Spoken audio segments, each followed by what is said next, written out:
Bonjour, Martin Sagnin va parler en bois. Aujourd'hui, je vous présente et on va tester mon nouveau graveur laser.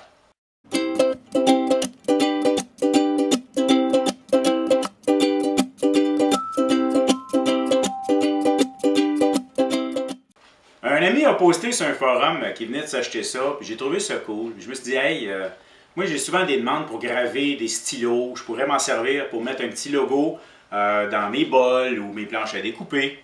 Bon, pour un meuble, c'est pas nécessairement évident parce qu'il faut aller faire tenir ça sur le meuble là, pendant que ça grave. Là. Mais bon, j'ai aimé l'idée. Magasiner ça sur Amazon, j'ai payé 214 $, incluant la livraison.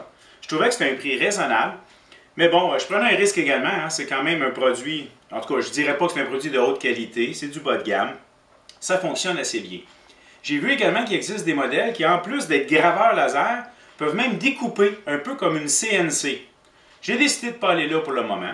C'est juste un petit gadget pour le fun, pour m'amuser. C'est mon cadeau du Nouvel An.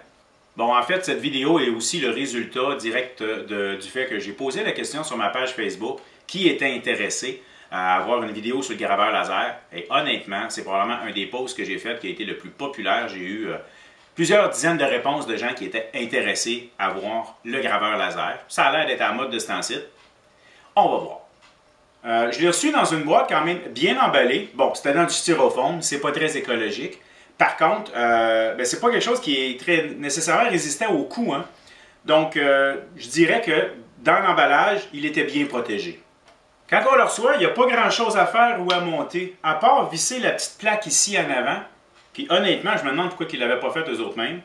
Bref, ils nous fournissent même là, un mini tournevis super spécial. En fait, c'est minuscule, ça travaille mal.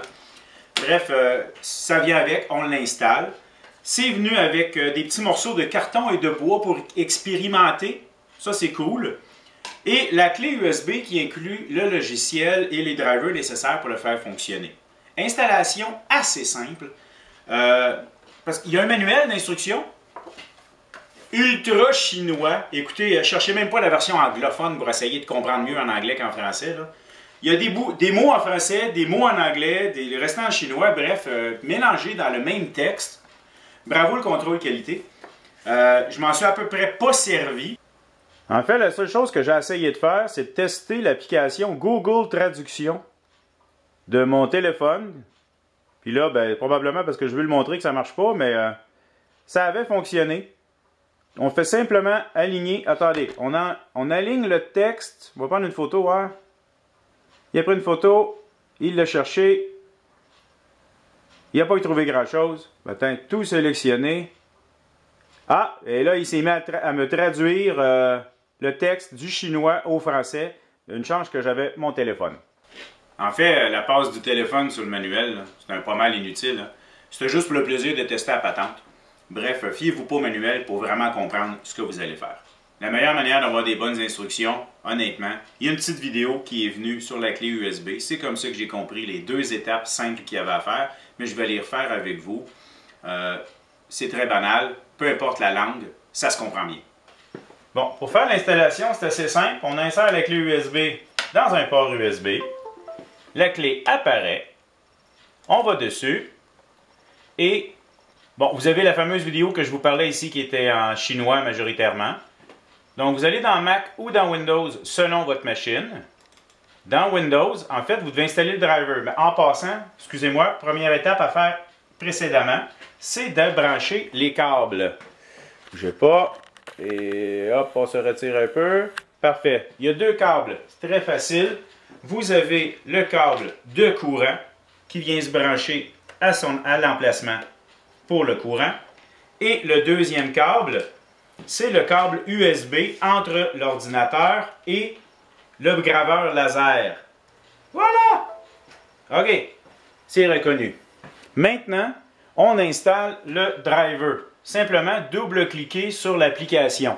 Je ne le ferai pas parce que je l'ai déjà fait, moi, puis je ne sais pas si ça peut me causer un problème. Donc, j'aime mieux pas. Et ensuite, on va dans le répertoire Software.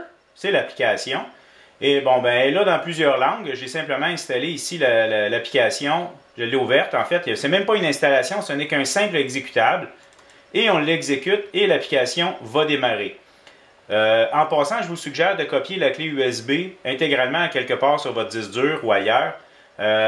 C'est probablement, il y a toujours un danger de le perdre et j'aime mieux avoir l'application sur ma machine que sur un lecteur USB. Bon, dans le but de faire quelque chose maintenant, on n'a pas le choix. La première chose à faire, c'est Attach Device.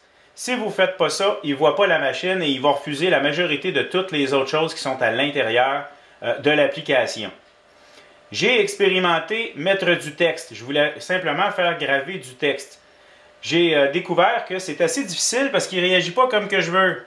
Première chose qu'on fait, c'est qu'on efface le texte qui est déjà là et on inscrit ce qu'on veut avoir. Vous voyez, ça s'écrit bizarrement. On ne voit pas tout en même temps, mais j'ai écrit Martin Séguin. On fait le Enter key. Et hop, là, tout se place.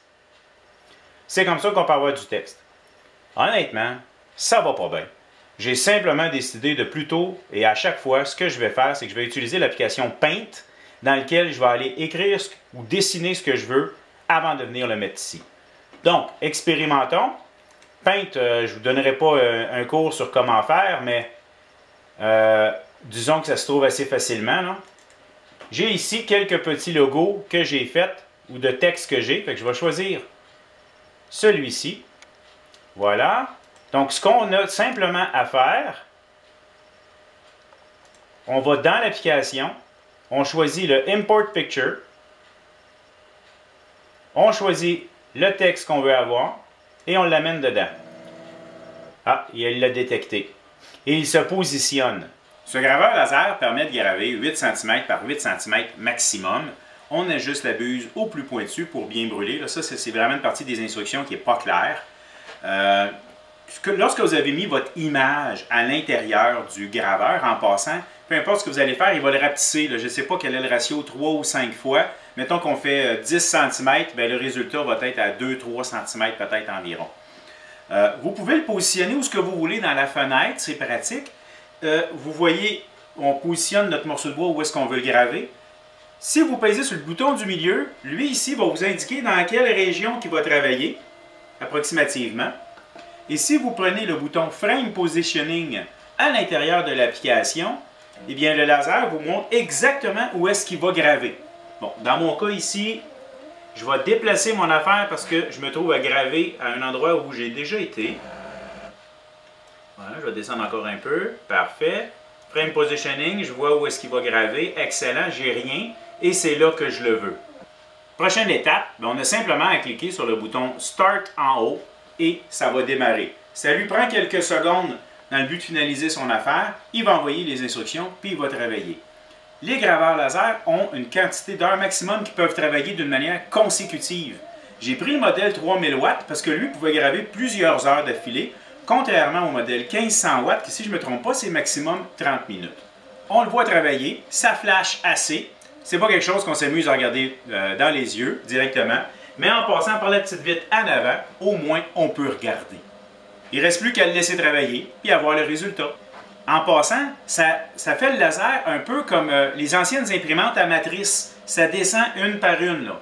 Donc vous allez voir, l'image va apparaître d'une manière consécutive en descendant.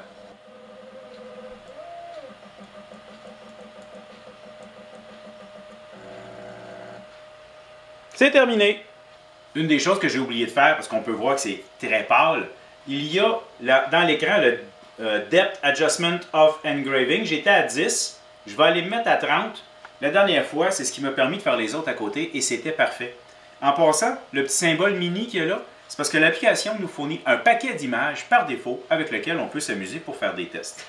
Je vais relancer le brûlage avec un petit peu plus foncé. Voyons voir où est-ce qu'il positionne. Juste en dessous. Excellent. Et je le relance. Vous pouvez constater que le résultat est pas mal plus foncé. Je n'ai pas expérimenté d'aller plus haut que ça. Je ne sais pas ce que ça donne comme résultat. Peut-être que vous avez remarqué également, ça fait de la fumée. Ben oui, petite odeur de brûlé. Que voulez-vous? Ça brûle, hein? On n'a pas le choix. Maintenant, je me suis également fait un mini logo.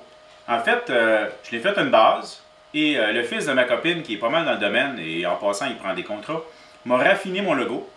et on va le brûler à côté pour voir ce que ça va donner. Il est en train de brûler mon logo. Voici ce que ça donne. C'est environ 2 cm et demi par 1. Mettons 1 pouce par 1,5 pouce. 2,5 par 1 et quelque chose. Bref, ça lui a pris environ 5 minutes pour graver ceci. Je vais maintenant expérimenter sur un stylo. J'en prends un vieux. Là, je ne tiens pas à... En fait, un nouveau stylo. Je veux les vendre. Hein, et probablement que la personne qui va l'acheter ne voudra pas voir Martin Séguin écrit dessus. Bref, je vais expérimenter sur le stylo. C'est un bois foncé. Je le sais déjà que ça ne paraîtra pas beaucoup. Hein, ça brûle noir. On ne peut pas vraiment faire autrement. Voyons ce que ça va donner.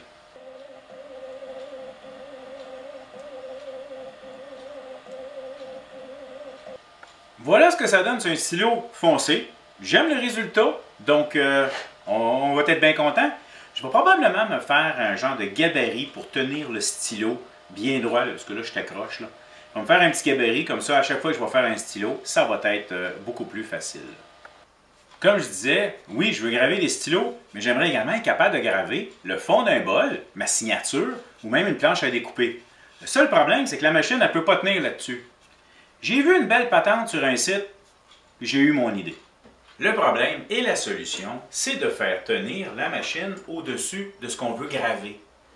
J'ai simplement eu l'idée de me procurer une vieille perceuse à colonne, et en passant, quand je suis arrivé chez la personne, il m'a reconnu, c'était très drôle. Je vais me faire un gabarit qui va faire tenir ma machine au-dessus, et avec les ajustements, je vais simplement pouvoir placer ma machine à la hauteur désirée. Première étape, par contre, tout ce qui est en haut me sert absolument à rien. Je l'enlève et je mets ça de côté. Et voilà. Et maintenant, mon système ici va pouvoir même monter encore plus haut qu'avant si j'aurais quelque chose de gros. Peut-être un meuble. On verra. Je vais lubrifier ceci. Et là, ce que je me fabrique, c'est un système, simplement un support pour faire tenir mon graveur laser sans qu'il bouge.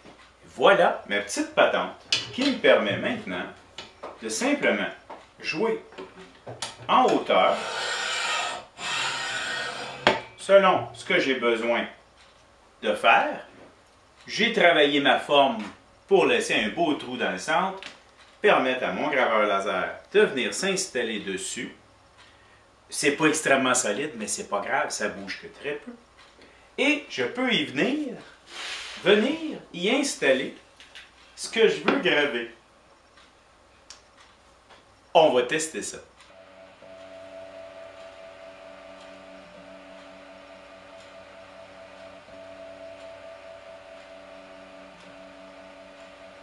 Ben voilà le résultat sur le bol. Je suis assez satisfait de ma petite invention là, pour le mettre au bon endroit. La distance était quand même assez élevée. J'ai fait un test. J'aurais pu aussi soulever le bol un peu plus haut. Mais bon, le résultat est bon. Vous pourriez utiliser votre propre perceuse à colonne pour le faire. C'est juste que moi, ben, j'ai des petites choses déjà dessus. Puis je trouvais ça un peu spécial de tout démonter pour mettre mon stock au laser et ensuite le remettre. Bref, j'ai préféré avoir un petit kit de côté spécifiquement pour ça. De plus que des fois, ça se peut que je l'amène à quelque part. Donc, ça va être pas mal pratique de tout avoir avec moi. En conclusion, je suis satisfait de ma machine. Aucune idée au niveau de sa durabilité.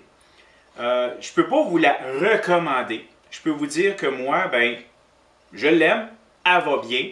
On va espérer qu'elle va durer longtemps, à long terme. J'ai aucune garantie vraiment de ce côté-là. Sur ce, j'espère que vous avez apprécié ma petite vidéo sur mon graveur laser. Merci. Si vous appréciez ce que je fais, je vous invite à vous abonner sur ma chaîne YouTube. C'est le bouton « S'abonner » dans le bas de l'écran. Vous pouvez également me suivre sur ma page Parlons Bois sur Facebook. Je donne également des formations, soit chez vous, soit chez moi. Suffit de communiquer avec moi pour qu'on s'arrange. Merci.